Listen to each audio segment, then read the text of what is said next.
নমস্কাৰ সকলোকে এটা নতুন ব্লগত আপোনালোকক সকলোকে স্বাগতম।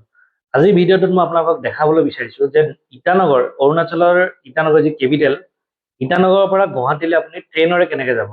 ৰিচেণ্টলি আপোনালোকে ছ'চিয়েল মিডিয়া মাধ্যমত অলৰেডি গম পাইছে যে মাজত এই অৰুণাচল আৰু অসম সীমাত বহুত হাংগামা হৈছিলে, ৰাস্তা বন্ধ কৰি দিয়া হৈছিলে। মানে যিকোনো বৰ্ডাৰ আমাৰ বান্দৰদোৱা গেট আছিলে, কিমিন গেট আছিলে, এইফালে জিৰ'ৰ ফালে চব জেগাত মানে বন্ধ কৰি দিছিলে গেটবিলাক। তেনে অৱস্থাত মোৰ এটা ইমাৰ্জেঞ্চি আছিলে, ঘৰলৈ যাব লগাও আছিলে। চ' মই ট্ৰেইনত দিয়ে যাব লগা হ'ল, যদিও মোৰ লগত বাহন আছিলে, চাৰিচকীয়া বাহন।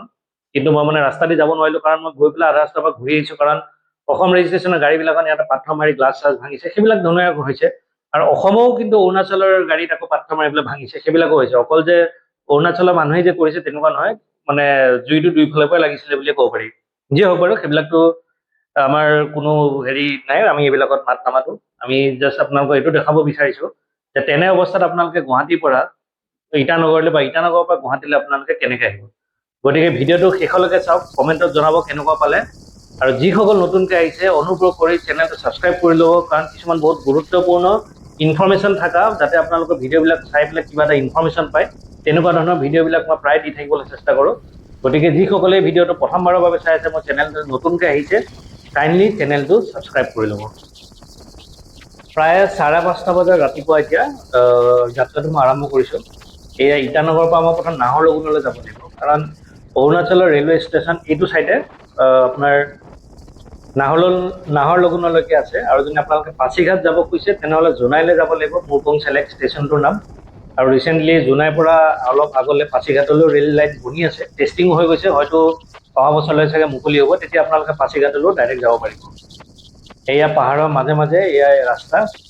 ইটানগৰৰ পৰা নাহৰলগুণ টাউনলৈ যোৱাটো খুব ধুনীয়া এটা চিনেৰিক বিউটি এটা আছে।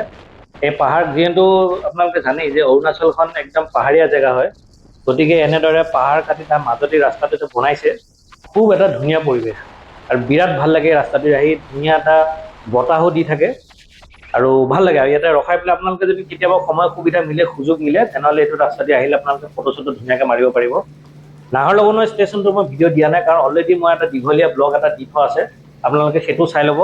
আৰু সেই ব্লগটোত মই ৰাতি আপোনালোকে কেনেকৈ যাব পাৰিব সেইটো দিয়া আছে ডিটেইলছটো, গতিকে সেইটো আপোনালোকে ভিডিঅ'টো চাই ল'ব। মই লিংকটো ডেছক্ৰিপশ্যনত বাৰু দি দিম। আৰু যদি ৰাতিপুৱা আপোনালোকে যাব হয়, তেনেহ'লে জনশতাব্দী এক্সপ্ৰেছখন আছে, 6:45 যায়, সদায় নাযায় আপোনালোকৰ 6:45 ইয়াৰ পৰা যায় ট্ৰেইনখন। আৰু গুৱাহাটী গৈ পাই প্ৰায় 12:45 মানত গৈ পায়। ইয়াতে আপোনালোকৰ দুটা ডবা আছে, এটা আপোনাৰ ভিষ্টা ডোম বুলি কয়, ইভি, সেইটো অলপ দাম বেছি, সেইটো প্ৰায় 1500 মান লয়। আৰু যোনটো AC চেয়াৰ কাৰ, সেইটো প্ৰায় 900 টকা লয়। মোৰ AC চেয়াৰ কাৰত কিনা আছে, কিন্তু মই আপোনালোকক ভিষ্টা ডোমটো দেখাই দিছোঁ। এইটো বাটন দি পেলাই দৰ্জাখন অট'মেটিক খোলে, লাগেজবিলাক ইয়াতে থ'ব লাগিব, মূৰৰ ওপৰত থ'ব পৰা ব্যৱস্থা নাই।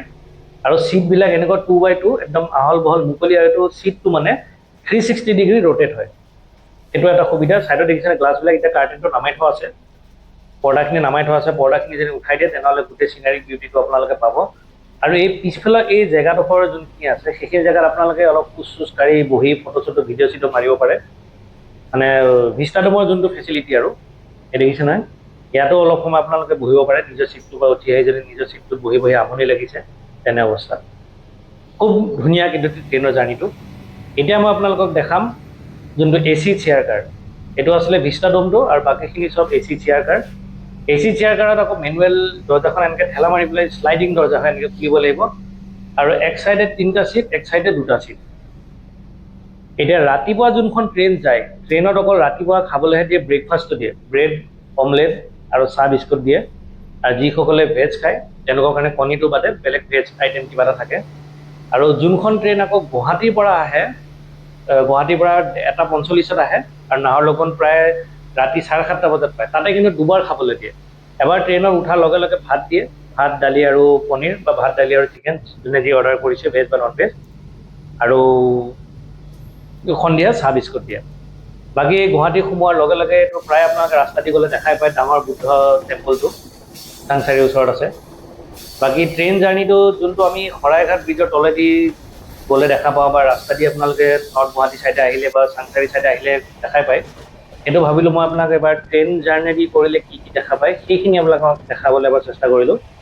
সিটো পাৰে দেখিছেনে, সেইটো পাৰে সেই ৰাস্তাটো হয়, ইটো পাৰে ট্ৰেইন লাইনটো হয়। বাকী এইবিলাকতো ফ্লেট চেটবিলাক অলৰেডি বনি আছে। এটা বহুত ডাঙৰ ক্ৰিকেট ষ্টেডিয়াম, মানে ইণ্টাৰনেশ্যনেল লেভেলৰ ক্ৰিকেট ষ্টেডিয়াম এটা বনি আছে। আপোনালোকে ছ'চিয়েল মিডিয়া মাধ্যমত বা নিউজত অলৰেডি শুনা পাইছে, সেইটোও মই দেখাইছোঁ। এইটো হৈ গ'ল একুৱাটিক ষ্টেডিয়াম, মানে ছুইমিঙৰ ষ্টেডিয়াম। আৰু এইটোতো আৰু সেই মানে জাপি টাইপৰ এটা ষ্টেডিয়াম, এইটো বহুত বছৰ আগতে বনাইছিলে। আৰু এইটো যোনটো মই কৈ আছিলোঁ, ইণ্টাৰনেশ্যনেল লেভেলত ক্ৰিকেট ষ্টেডিয়াম এটা বনাই আছে। এইটো মুকলি হৈ গ'লে মানে বহুত বিভিন্ন ধৰণৰ, আমাৰ বৰ্ষাপাৰা ষ্টেডিয়ামটোতো আছেই আছে, লগতে এইটো এটা প্ৰকাণ্ড ষ্টেডিয়াম হ'বলৈ গৈ আছে। বাকী এইখন যে নতুন পাৰ্ক এখন খুলিছে, সেইখন হয়। বাকী চাই থাকক ভিডিঅ'টো শেষলৈকে। এনেই গুৱাহাটীখন মানে কি হয়, আমি ৰাস্তা দি গ'লে যেনেকৈ দেখা পাওঁ, ভাবিলে এইবাৰ ট্ৰেইন জাৰ্ণিটোৰ থ্ৰু দি আপোনালোকে দেখাওঁ যে গুৱাহাটীখন সোমোৱাৰ লগে লগে কেনেকুৱা ধৰণৰ এটা পৰিৱেশ আমি দেখা পাওঁ। মানে এইটো শৰাইঘাট ব্ৰিজখন, ব্ৰহ্মপুত্ৰখন। বহুত ৰিস্ক লৈ পেলাই ভিডিঅ'টো কৰিছোঁ, কিন্তু এনেকৈ নকৰিব, কাৰণ বহুতৰ মোবাইল শ্লিপ কৰি পেলাই পৰা চান্স থাকে, ভয় লাগে। মই অকণমানহে দেখাব পাৰিলোঁ, কাৰণ মোৰো মনত এটা ভয় থাকে।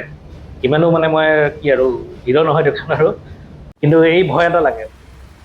বাকী আপোনালোকে জানে ট্ৰেইন জাৰ্ণিটো যিসকলে গুৱাহাটীত নাথাকে তেওঁলোকৰ বাবে এটা সৰুকৈ এটা মই ইনফৰ্মেশ্যন এড কৰি দিছোঁ। ইয়াতে গোটেইখিনি হোটেল আছে, পল্টন বজাৰত আছে। মানে আপোনালোকে ট্ৰেইনত নামি পেলাই 7 নম্বৰ প্লেটফৰ্মত যদি ওলায়, 7 নম্বৰ প্লেটফৰ্মত যদি ওলায়, তেনেহ'লে আপোনালোকে পল্টন বজাৰত আহি পাব। ইয়াতে আপোনাৰ 800 টকাৰ পৰা আদি কৰি 1000, 1200, 1500, 2000 যিমান যি হোটেল লাগে চব পাব আপোনালোকে ইয়াতে। আৰু যিকোনো দৰকাৰী সামগ্ৰী, কাপোৰৰ পৰা আদি কৰি বেগ লাগে, বেগৰ চেইন বেয়া হৈছে, বেগৰ চেইন ঠিক কৰিব খুজিছে, বা যি ধৰণৰ বস্তু লাগে আপোনালোকক, মোবাইল বেয়া হৈ গ'ল, মোবাইলৰ চাৰ্জাৰ লাগে, কিছুমান ইমাৰ্জেঞ্চি কৰিলে কি মোবাইলৰ চাৰ্জাৰটো থাকি আহিলে, পাৱাৰ বেংক লগা হয়, যাৰ বহুত দীঘলীয়া যাত্ৰা আছে, সকলোখিনি ইয়াতে পাব।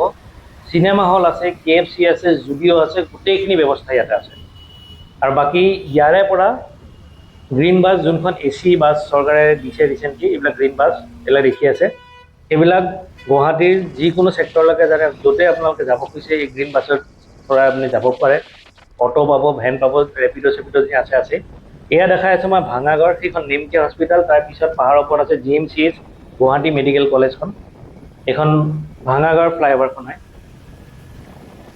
আগলৈ আমি ভিডিঅ'টো চাই থাকক, কিছুমান আৰু ভাল ভাল বস্তু আপোনালোকক গুৱাহাটী দেখাবলৈ চেষ্টা কৰিম।